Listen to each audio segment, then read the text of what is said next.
Bon matin. Ce matin, je me suis levé de bonne heure. Je suis même parti un petit peu plus tôt que je partais avant, dans le temps que j'avais un emploi. J'adore ma nouvelle vie.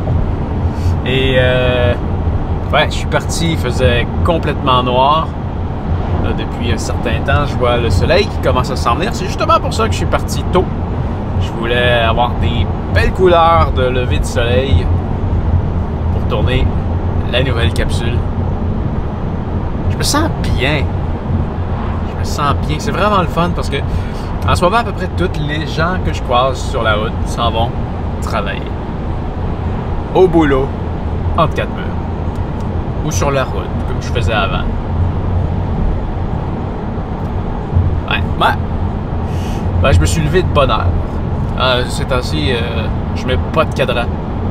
Je me lève quand je me réveille. Mais ce matin, j'en ai mis un. À peu près dans les mêmes heures que je me levais avant. Mais là, c'est pour aller marcher en montagne. Puis de parler. Prendre des photos, des belles images. Ah, c'est triste la vie. C'est pour ça que j'aime ça me lever de bonne heure. Sors dehors, il fait complètement noir, on voit rien.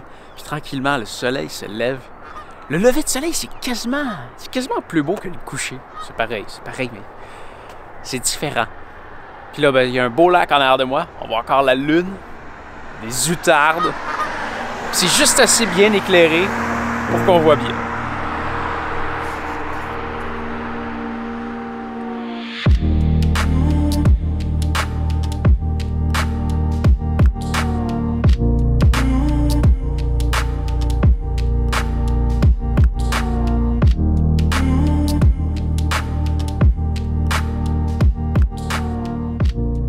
Ah, c'est beau.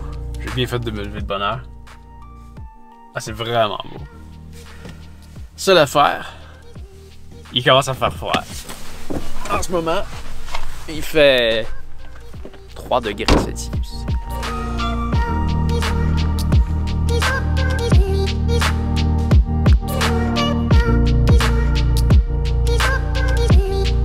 Il se lève vraiment vite le soleil parce que ça fait 5 minutes que je suis arrivé. Je me suis juste préparé, changé ma lentille. Et là, ben, je pars pour la montagne. Et il n'y avait aucun rayon de soleil quand je suis arrivé. Puis là, ben, on voit au loin que ça commence à s'éclaircir. Là, les rayons de soleil arrivent sur Terre. Et là, j'ai froid. Ouais, parce qu'il fait 3-4. Et premier conseil du jour, si tu viens marcher en montagne, en hiver, ou quand il fait froid, comme ce matin, arrange-toi toujours pour partir en ayant un peu froid. Parce que si tu as chaud, ce sera pas long que tu vas avoir trop chaud, tu vas suer, tu vas être mouillé, puis là, tu vas avoir froid. Par contre, si tu pars, comme en ce moment, pas trop habillé, j'ai froid, là je vais m'activer, je vais monter, là je vais me réchauffer, là je vais être bien. Par contre, le truc qui est pas brillant en ce moment, c'est que j'ai planifié m'arrêter à plusieurs endroits pour te parler. On verra ce que ça donne. Ah, c'est beau l'automne!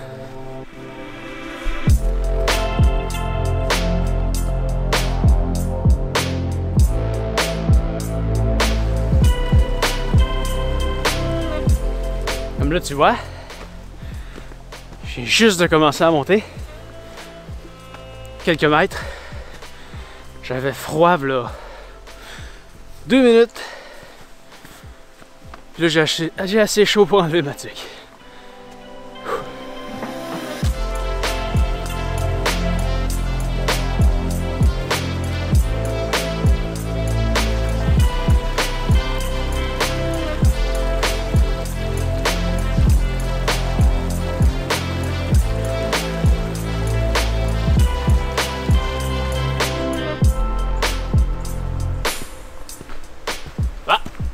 C'est bien beau tout ça. Je me promène en montagne puis j'ai du fun, mais On a une capsule à faire.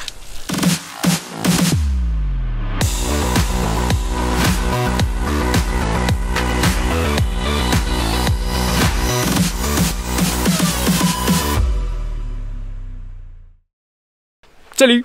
Moi c'est Pascal et bienvenue à cette 20e capsule de formation.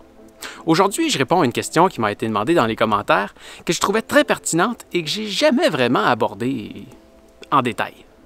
Une question qui m'a été posée par Team Coca, qui me demande « À quel point le voyage est-il physique? Faut-il s'entraîner avant de partir? Si oui, combien de temps? » J'ai pas vraiment envie de partir et de me rendre compte que j'ai pas toutes les capacités physiques de réaliser le périple.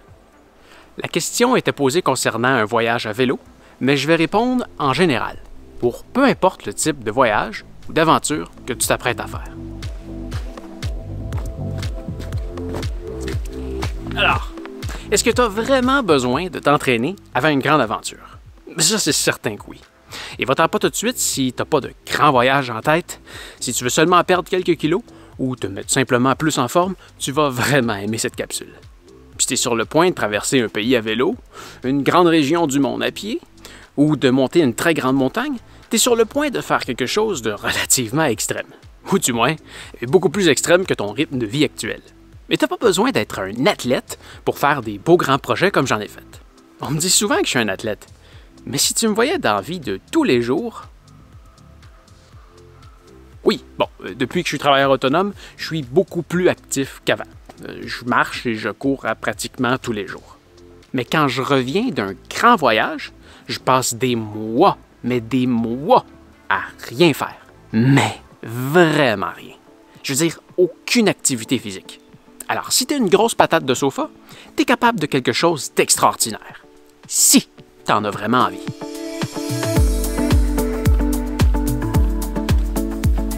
Mais alors, quel genre d'entraînement est-ce que tu dois faire pour te préparer à ta grande aventure? Tu peux te trouver des coachs très qualifiés dans tous les genres qui vont te suggérer toutes sortes de choses, ou tu peux prendre le chemin que la plupart des gens prennent en allant au gym. Mais je peux te garantir une chose, si ça te fait pas plaisir de le faire, ça marchera pas. Moi, par exemple, l'idée de m'enfermer entre 4 murs pour courir sur place sur un tapis ou pousser sur des plaques de métal, ça me rentre pas dans la tête. J'ai essayé quelques fois, mais je suis mort d'ennui avant même d'avoir commencé l'activité. Non, mais est-ce qu'il y a quelqu'un qui peut m'expliquer c'est quoi le but de faire du vélo s'il avance pas? Si j'aime ça faire du vélo, c'est pas parce que mes jambes font un mouvement circulaire. Non, c'est parce que ce même mouvement circulaire fait avancer le vélo, et ça peut même le faire aller très très vite. C'est parce que le paysage change à chaque instant, c'est parce que ça devient plus difficile en montant, c'est parce que je peux me laisser aller rendu en haut des côtes, c'est parce que je peux dépasser des gens sur la route, c'est parce que je peux respirer l'air frais. Ou encore parce que grâce à ces 2 roues, je peux traverser des pays entiers. Alors si tout comme moi, l'idée d'aller au gym te répugne, j'ai une solution pour toi.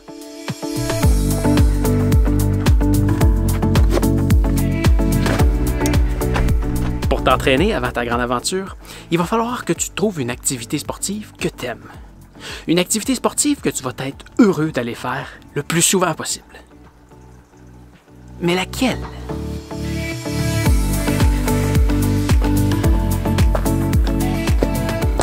Alors, si tu te prépares pour un grand voyage à vélo, c'est probablement que tu aimes ça, faire du vélo.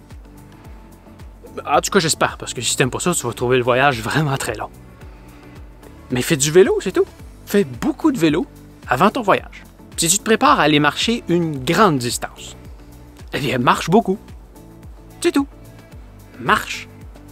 Si tu te prépares à aller gravir une grande montagne, prends une petite montagne comme celle-ci, à Sutton, et viens la monter plusieurs fois dans une journée. Je suis convaincu qu'il n'y a pas de meilleur entraînement pour se préparer à faire une grande activité physique que de faire l'activité physique en question. Tu es certain d'entraîner les bons muscles de la bonne façon, de développer ton cardio de la bonne façon, et tu vas le savoir si tu es prête. Si tu fais intensément l'activité que tu t'apprêtes à faire, intensément, ben, tu vas le voir. T'entraîner en faisant l'activité physique que tu vas faire, ça me semble vraiment logique. Ah oui, ça semble très logique. Et ça l'est. Mais attention, avant de faire le Japon en vélo, j'ai fait beaucoup de vélo. Je suis même allé monter le mont Whiteface à vélo. Comme tu peux voir, c'est très très haut. Je me trouvais en très grande forme. Mais je l'étais, c'est certain. Mais, il y a un truc que j'ai pas fait. Monter une très grande montagne à vélo, c'est très bien. Mais il me manquait un facteur. Mais c'est le fait que mon vélo allait peser 50 kg plutôt que 6. Alors quand tu vas aller t'entraîner pour faire tes... Wow, ça c'est un... C'est un gros moineau. Alors quand tu vas aller t'entraîner à faire tes montées ou tes grandes marches, oublie pas que quand tu vas être en plein feu de l'aventure, tu vas avoir beaucoup plus de poids sur ton dos que lors de tes petites balades d'une journée. Et garde bien en tête qu'aller faire une marche de 25 km dans une journée ou faire 120 km de vélo dans la même journée, c'est très bien. Mais le faire une fois par semaine et le faire à tous les jours, un après l'autre, pendant des semaines, c'est pas pareil.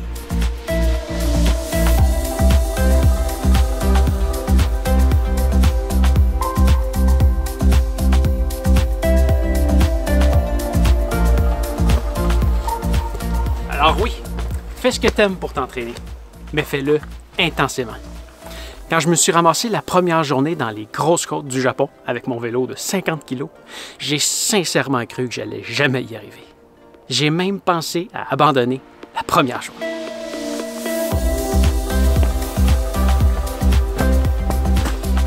Heureusement, le corps humain est vraiment bien fait. C'est un peu dur à expliquer, je pense qu'il faut vraiment le vivre pour le comprendre. Mais quand tu t'embarques dans une activité intense, jour après jour, on dirait que ton corps finit par être capable d'en prendre encore plus. C'est un peu le même principe que quand tu fais du jogging, avec le deuxième souffle. Je veux dire, tu pars, tu fais ton jogging, tu es super essoufflé, puis à un moment donné, oh, ça va bien, puis tu sens que tu es capable de courir encore plus vite. Et ça fait quand même un peu de sens. Parce que malgré le fait que tu vas quand même accumuler une certaine fatigue, tu vas t'entraîner intensément à tous les jours. Alors techniquement, tu devrais être de plus en plus en forme. Il est 13h, j'ai 96 km de fait depuis ce matin. Je suis à 2850 pieds. Ça fait 50 km que je monte, que je monte. Maintenant, il me reste pas beaucoup de coups de pédale à faire sur les 46 km parce que c'est juste de la descente jusqu'à Sapporo. C'est bien mérité. Aujourd'hui, je devais faire seulement 50 km et m'arrêter sur le bord d'un lac. Mais ça va tellement bien, je m'étais cédulé des petites journées parce que je pensais que j'allais être épuisé, mais le corps humain est bien fait. Au lieu d'être épuisé, je suis entraîné et habitué. C'est surprenant. Je suis capable d'en faire plus que quand je suis parti. C'est fun. Encore 46 km, puis je prends 2 jours de repos.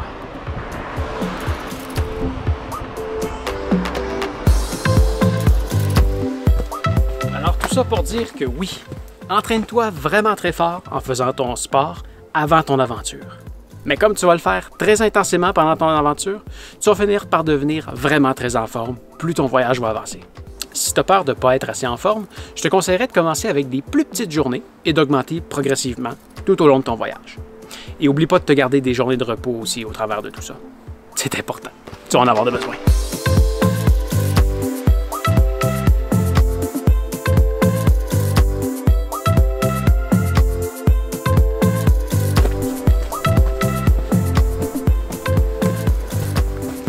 Si tu veux simplement perdre du poids ou te mettre un peu plus en forme, c'est exactement le même principe.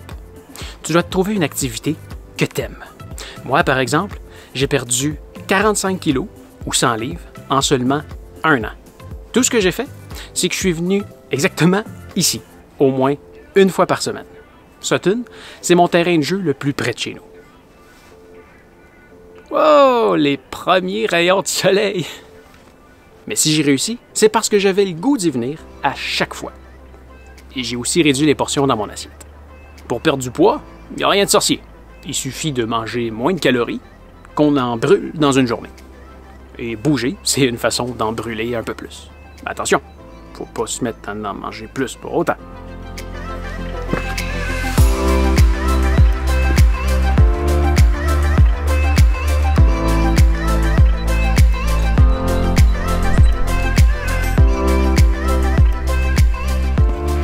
Ça, c'est une des raisons pour laquelle la marche en montagne, c'est un de mes sports favoris.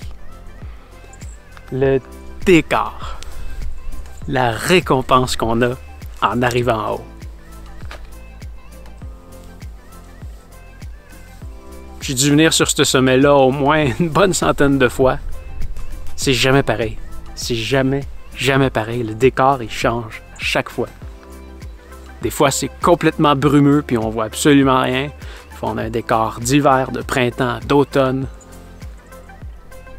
Il y a un mix de nuages. Je suis déjà venu au sommet de nuit, où est-ce qu'on voit certaines lumières au loin. Je pense que c'est la première fois que je viens aussitôt. C'est vraiment beau. Puis il y a ce côté-là aussi. Une journée tranquille. En ce moment, il n'y a aucun vent. Tout ce que j'entends, c'est un petit peu d'oiseaux au loin. C'est merveilleux. Alors bouge, mange bien et en quantité raisonnable, mais surtout, amuse-toi. Moi, c'est ça que je vais aller faire pour le restant de la journée sur mon terrain de jeu. Alors, pour ne pas manquer mes prochaines capsules, n'oublie pas de t'abonner à ma chaîne, donne-moi un pouce en l'air, écris-moi dans les commentaires en bas, ça me fait toujours plaisir. Et on se revoit très bientôt. Fais attention à toi. Salut!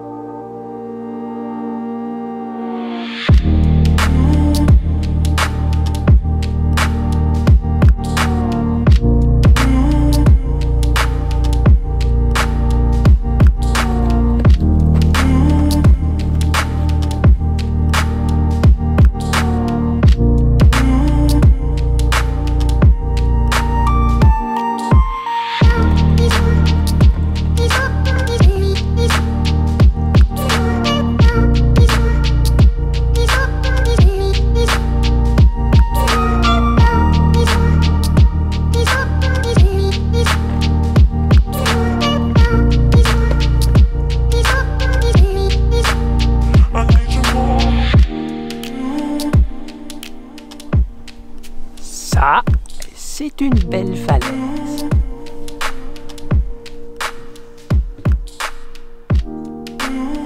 Et ça, c'est la fameuse falaise. Vue d'en bas. Ça donne pas le goût de tomber.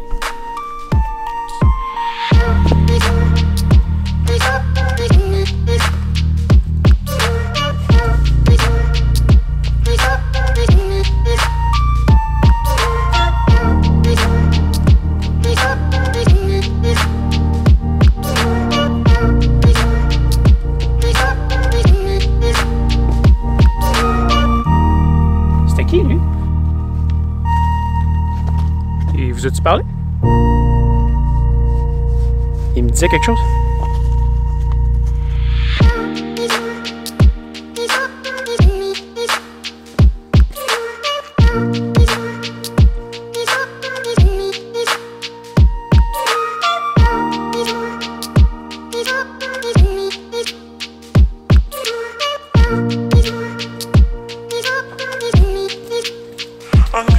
Ce chemin-là, il me rappelle des beaux souvenirs. On était venu ici il y a quelques années avec un de mes meilleurs amis, puis probablement un petit groupe. Et on était aussi venu avec sa sœur, qui était à l'époque pas très entraînée pour faire de la marche en montagne. Et c'était l'hiver. Ouais. Et on avait décidé d'essayer ce chemin-là. C'était la première fois qu'on le prenait. C'est la seule fois que je l'ai pris aussi, parce qu'il y a... Disons, il y a un beau lac quelque part que... Ben, finalement, on l'a vu, on a marché dessus. Et ben, finalement, ce chemin-là était supposé de revenir sur le sentier en quelque part. Mais finalement, on a fini sur un autre versant de la montagne. On a marché vraiment beaucoup cette journée-là. Et on était chanceux à la fin. Je suis tombé sur un bon Samaritain qui a accepté de me ramener à mon auto pour que je puisse aller rechercher mon groupe d'amis. Ouais, c'était pas le fun cette journée-là, mais j'en garde des beaux souvenirs.